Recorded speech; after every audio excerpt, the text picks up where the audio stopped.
Hebreos capítulo 5, hay una palabra impresionante aquí, poderosa. Hebreos capítulo 5, desde el versículo 7 en adelante. Dice la palabra de Dios en el nombre de Jesús. Ojo con esto, dice, y Cristo en los días de su carne. Ojo allí. Cristo en los días de su carne, ofreciendo ruegos y súplicas con gran clamor y lágrimas al que le podía librar de la muerte, fue oído a causa de su temor reverente. Versículo 8 de Hebreos capítulo 5. Y aunque era hijo, por lo que padeció, aprendió la obediencia. ¿Ah?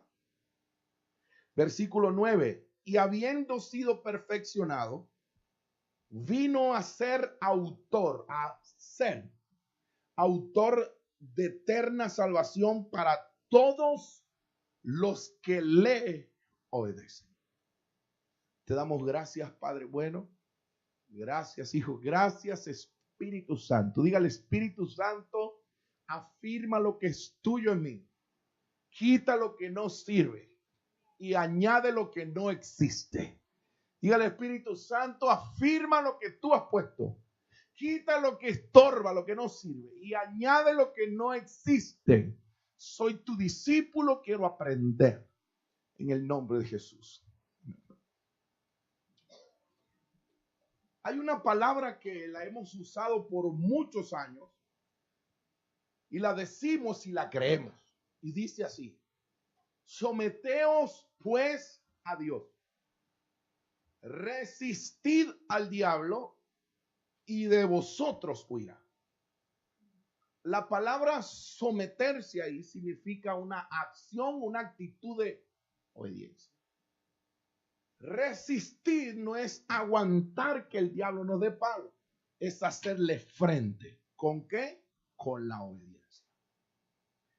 Y dice que cuando nosotros actuamos o accionamos en la sujeción, el diablo huye.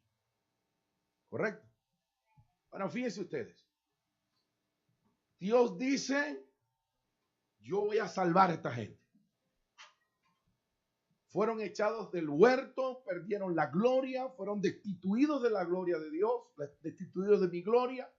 Y Jesucristo dijo, yo voy.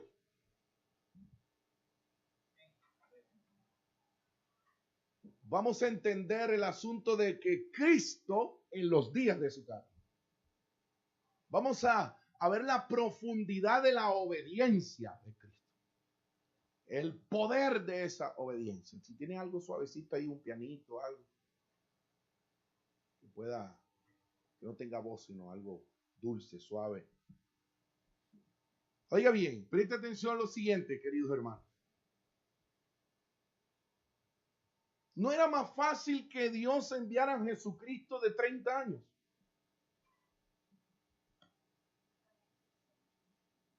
¿Ah? ¿O no era más fácil que nos salvara del cielo? Pero resulta que Dios nos enseña la sujeción, la obediencia a Él. Miren lo que Dios somete a Jesús y a lo que Jesús se somete. Se somete a condiciones naturales. Se somete a ambientes. Se somete a días. Se somete a segundos, a minutos, a horas.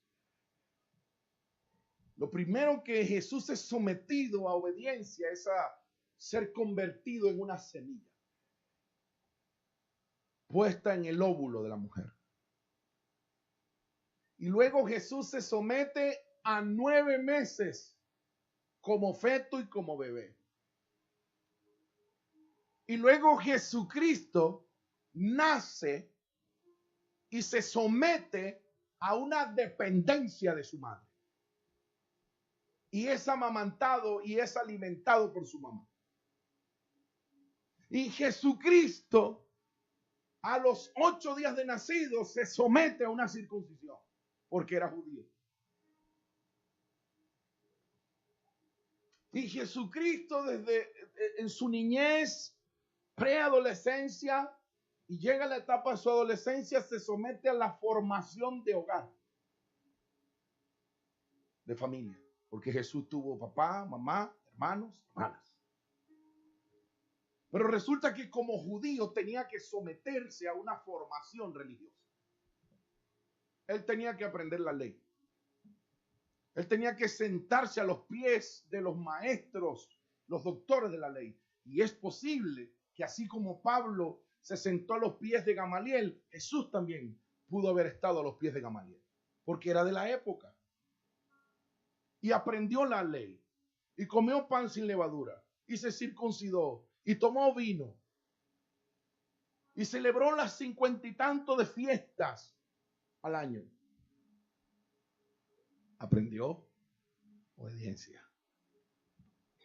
Se somete a ser una semilla en un vientre, se somete a estar 9 meses, se somete a nacer como un hombre, se somete a alimentarse de su madre, se somete a una formación de niño, se somete a una formación en el hogar, se somete a una formación religiosa, y cuando llegan los 12 años, se desaparece y anda predicando por allá, y ve papá y mamá, José y María, no que le dice José, anda tú.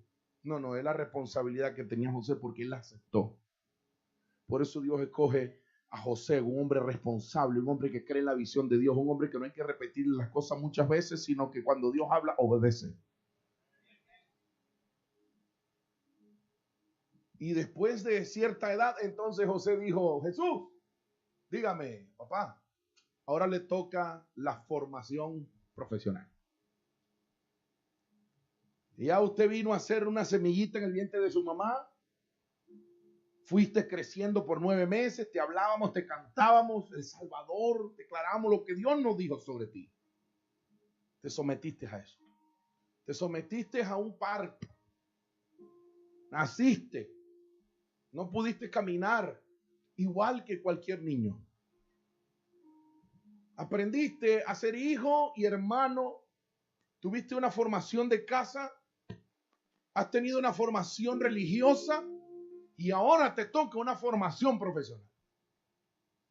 Y fue conocido el Señor como el carpintero. ¿No es este el hijo del carpintero? Y de hecho también él fue llamado el carpintero. Por muchos años decimos nosotros, han reventado la cabeza diciendo, ¿y qué fue de la vida de Jesús después de esos 12, 13 años? Muy simple. Sencilla está la respuesta. Vamos a la historia, vamos al trasfondo. Jesús estaba siendo hijo, hermano y profesional. Estaba sometido a su formación. Pero resulta que llega a los 30 años y hay un hombre que es mayor que él 6 meses, Juan el Bautista, que tiene aspecto extraño, es peludo, piel tostada porque está en el desierto, se viste de piel de camello, come miel silvestre, come langostas y anda solitario y solo con un grupo de personas. Y Jesús se somete a él.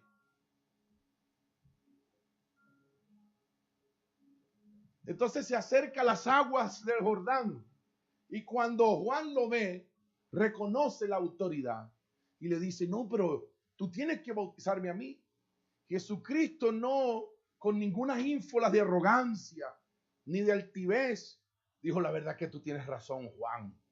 ¿Cómo yo me voy a avergonzar aquí delante de toda esta gente con este barbudo, peludo, hediondo? Dios mío, este hombre, qué aspecto de loco. Uno nunca sabe qué loco Dios va a usar para formarnos. Uno nunca sabe qué va a usar Dios y a quién va a usar con el aspecto que si es flaco, gordo, negro, bajito, alto, muy preparado, no preparado, pero Dios ve el corazón de ese hombre, de esa mujer y va a sacar de allí, de ese hombre, de esa mujer, lo que es necesario para tu ministerio.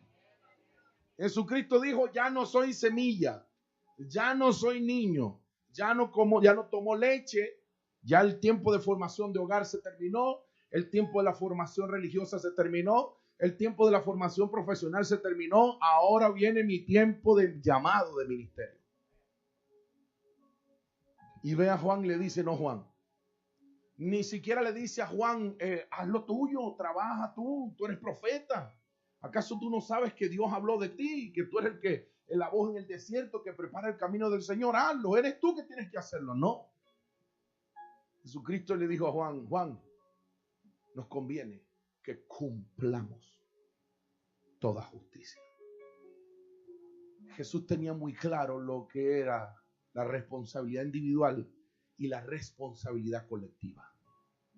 El problema de la iglesia es que la gente con el tema de la salvación es individual, se olvidan de los nuevos, se olvidan de los débiles, se olvidan de los débiles en la fe o porque la salvación es individual. Pero Jesús le dijo a Juan, conviene que cumplamos, eso es plural, no singular, que cumplamos toda justicia. Jesús no fue bautizado por arrepentimiento ni perdón de pecados porque no hubo pecado en él, sino para cumplir toda justicia. Eso se llama obediencia. Entonces Juan lo bautiza. Oiga bien, 30 años sometido a... Ahora él sabe que hay un ciclo que está terminando. Se acabó el ciclo de niños, se acabó el ciclo de adolescentes, se acabó el ciclo de la religión, se acabó el ciclo de las tradiciones y se acabó ese ciclo. Ahora Dios quiere sumergirte en las aguas de su llamado. Y cuando es sumergido y sale, no hay simbolismo, hay una manifestación real. Simbolismo es una cosa que representa. Pero cuando hay una manifestación real es muy diferente. Algo ocurrió cuando Jesús salió de esas aguas. Lo primero que ocurrió es que se abrieron los cielos. ¿Sabe por qué? Porque desde el principio, cuando Dios echa a Adán y a Eva del huerto, los cielos son cerrados por causa del pecado y la gente comienza a vivir no de la gloria de Dios, sino de la misericordia de Dios. Y cuando Dios se manifestaba sobre la tierra era por misericordia, no por bendición o por realmente gloria. Y aunque los hombres le llamaron gloria, la gloria realmente se manifestó el día que Jesús se bautizó. La Biblia enseña que los cielos eran de bronce. El bronce es un metal que es una aleación entre el cobre y el estaño. Y ni siquiera es algo sólido por sí mismo, sino una aleación. Y eso representa la mezcla divina humana. La perfección de Dios entre lo divino y humano. El verbo se hizo carne, la perfección de Dios. Pero representaba que ese bronce del cielo era que la mezcla de lo divino humano se había perdido por causa del pecado y los cielos estaban cerrados. De hecho, antes que aparezca el profeta Malaquías, 400 años hay silencio total, cielos cerrados. Y luego viene el profeta Juan. Y luego viene Jesús a romper el tiempo de cielos cerrados. Cielos abiertos es comunicación. Cielos abiertos es provisión. Cielos abiertos es bendición. Cielos abiertos es gloria de Dios. Cielos abiertos es comunión íntima. Jesús vino a abrir los cielos para nosotros. Y lo segundo que ocurrió es que se manifestó el Espíritu Santo. Y lo tercero que ocurrió es que se escuchó la voz de Dios. Y no dijo, este es mi hermano, este es mi siervo, este es mi amigo, este es el hijo de María, de José, este es el carpintero. Dijo, este es mi hijo amado, en quien yo tengo complacencia. Hay una gran diferencia entre misericordia, bendición y gloria. Misericordia significa una dádiva por compasión o por lástima. Bendición es una dádiva porque agradaste el corazón de Dios. Pero gloria es la manifestación en su plenitud del Señor, donde Él está entronado.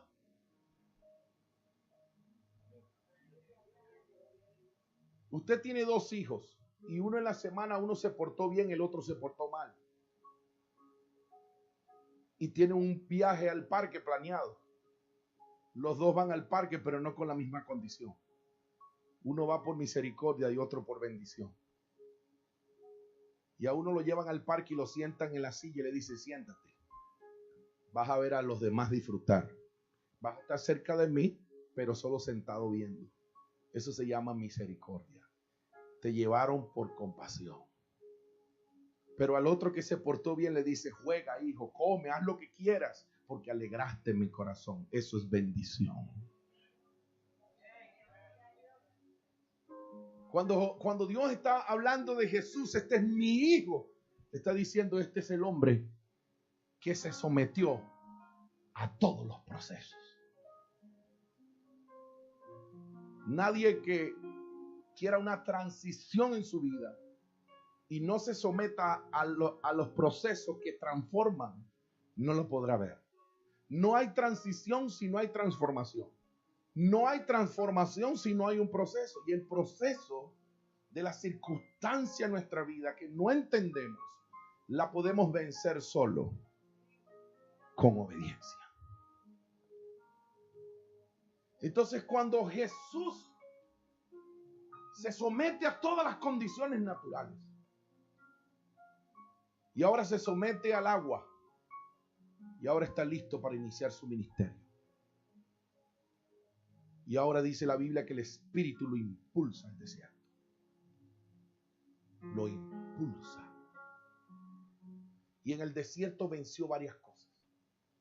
La misma obediencia que venció siendo feto. La misma obediencia que venció ser un bebé de 9 meses. La misma obediencia para ser un niño y dependiente de sus padres, para ser circuncidado. La misma obediencia para formación de hogar, formación profesional. La misma obediencia hasta los 30 años y luego sumergirse en las aguas. Es la misma obediencia que lo hizo vencer el desierto. Y en el desierto hay fieras. Y en el desierto el frío en la noche es fuerte y en el día el calor es fuerte. Así que la misma obediencia lo hizo vencer el desierto, la fiera y las condiciones ambientales del desierto. Pero lo más tremendo es que no solo venció el desierto, no solo venció las tinieblas, no solo venció el frío y el calor, no solo venció las fieras que no pudieron hacerle nada, sino que venció a Satanás. Su obediencia lo hizo responderle y finalmente decirle, al Señor tu Dios adorarás. Ni la condición de hambre, ni la propuesta de poder, ni ninguna cosa pudo tentarlo porque fue formado en obediencia.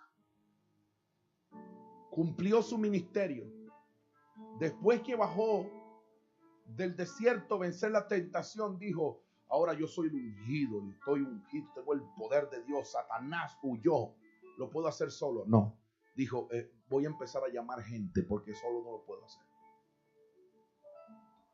Ven tú y tú.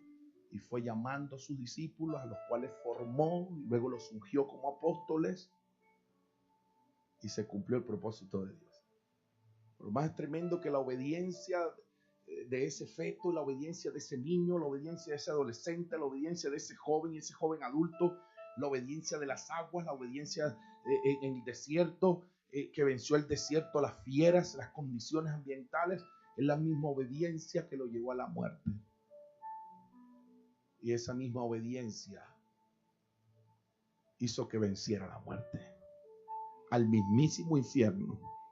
Y esa misma obediencia hizo que Dios lo resucitara entre los muertos. Y esa misma obediencia hizo que ascendiera a los cielos y esté a la diestra del Padre. El poder de la obediencia. Muchas de las cosas que no hemos logrado en nuestra vida no es por falta de Dios. No es por falta de recursos, es por falta de obediencia. Estamos muy llenos de religiones, de culturas y tradiciones, pero muy poco de obediencia. Aprendimos la obediencia a nuestra manera. Aprendimos a hacer las cosas, a ser hijos a nuestra manera. Por eso Hebreos capítulo 12 dice que los padres corrigen a sus hijos como les parece. Y si los padres corrigen a sus hijos como les parece, pues los hijos aprenden como les parece. ¿Ah? Nosotros tenemos mucha cultura, tenemos muchas tradiciones y tenemos muchas religiones, aún siendo evangélicos. Tenemos la tradición de congregarnos el domingo, pero durante toda la semana no tenemos comunión con Dios. Celebramos fiestas, cumpleaños, hasta 15 años y hacemos muchas cosas porque son parte de una tradición y una cultura. ¿Ah? Y si le decimos, ¿y por qué no hacemos algo diferente en esos 15 años y adoramos a Dios? No. Tienen que ir el pastel, el zapato, el vals, la muchacha con el vestido. O sea, es tradición, hay que cumplir la tradición. Y Jesucristo dijo que tú invalidaste la ley por estar cumpliendo tradiciones. No estoy criticando que celebremos cumpleaños. Hay que celebrar nuestros cumpleaños. Hay que honrar a Dios en nuestros cumpleaños. Hay que gozarse cuando nos casamos. Qué buena es la luna de miel. El asunto es lo que viene después de eso. ¿Ah, pastor? Estos muchachos tienen cara de que están en la plena luna de miel. Todavía no saben más nada. ¿Verdad? ¿Qué tiempo tiene casado? No me digan.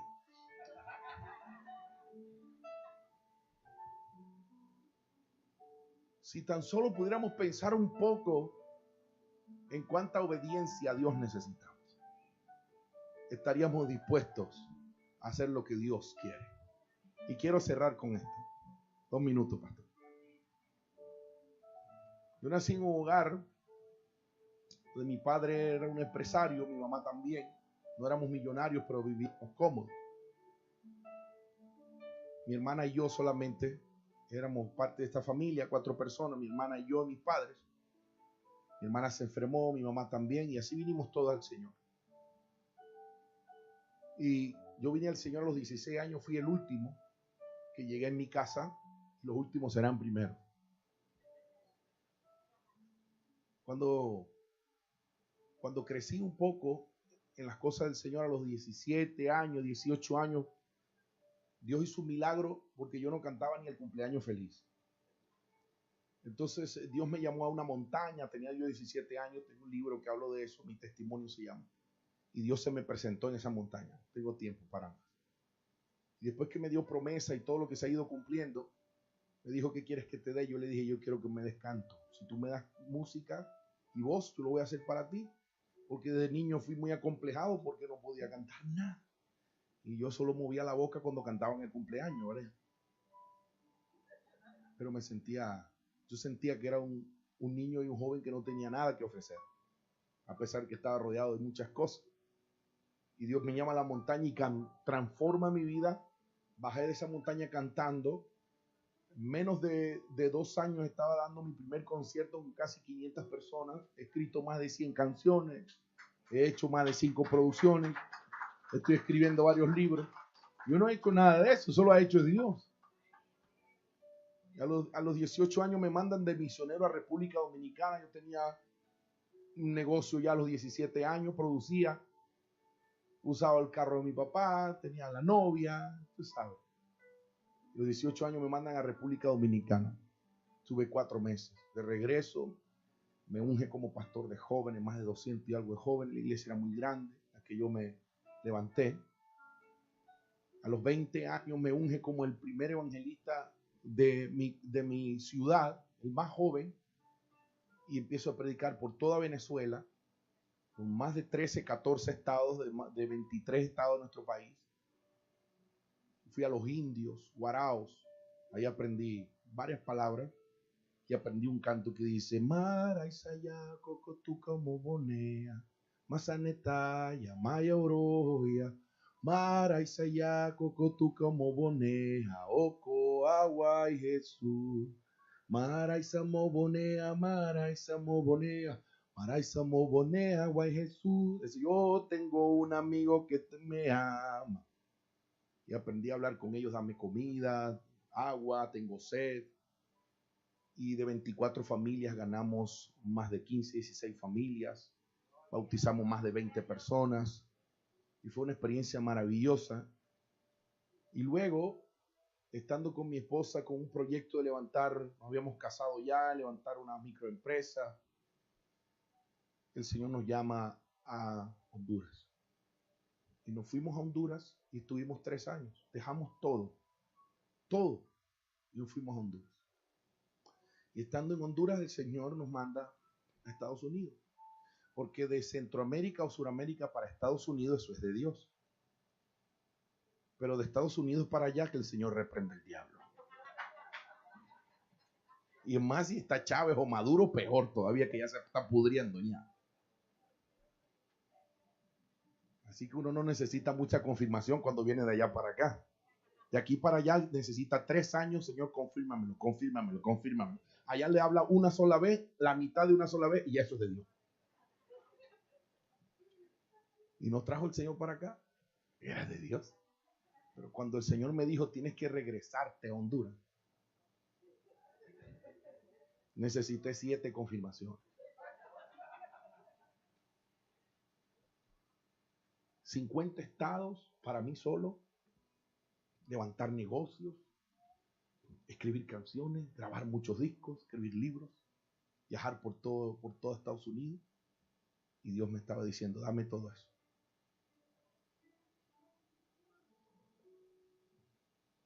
A los 5 años de residencia, yo tenía una residencia temporal, una visa. Yo tengo licencia, Social Security, seguro médico. Todos los beneficios me lo dieron aquí. Y no, dame la residencia, dame todo y nos vamos. Y obedecimos a Dios. Yo dije, bueno, el Señor nos va a tener ahí unos 2 añitos más y nos regresamos otra vez. 7 años. Bueno, ya cumplimos 7 años, Señor, estamos contentos. Recibimos una gran oferta de trabajo en Nueva York. Dimos los papeles, eso era de Dios.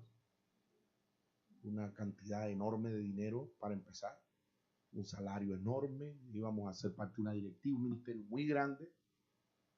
Y cuando todo estaba listo, en diciembre el Señor me dijo, es una mía. Yo peleé, zapateé, grité, di vuelta, me volví a tirar, de todo. No puede ser, Señor. Pero lo peor del caso es que dentro de decir que no, mostró que teníamos que ir a Venezuela. Y yo fui obedientemente en enero, quebrado, en mi corazón, decepcionado, con ganas de no seguir a nada. Y le dije a mi pastor, nada de estas cosas se van a dar. Así me ha dicho el Señor. Nos pusimos a llorar, todo lo demás. Y la historia es muy larga. Nada de eso se pudo dar. Terminamos nosotros montándonos en un avión y yéndonos a Venezuela. Todo lo que teníamos, habíamos levantado un negocio de animación infantil, teníamos a cargo 34 supermercados que le dábamos animación con sonidos y regalábamos cosas. Eso era publicidad para esos supermercados. Estábamos a punto de comprar una casa, teníamos un buen vehículo, una iglesia que estaba creciendo. Y Dios nos dice, nos vamos a Venezuela. Y eso fue duro. Y cuando llegamos a Venezuela, se muere Chávez. ¿Qué puede pensar la gente? Y entonces la gente me decía, ¿y Chávez? Yo le decía, yo no sé quién chavrá.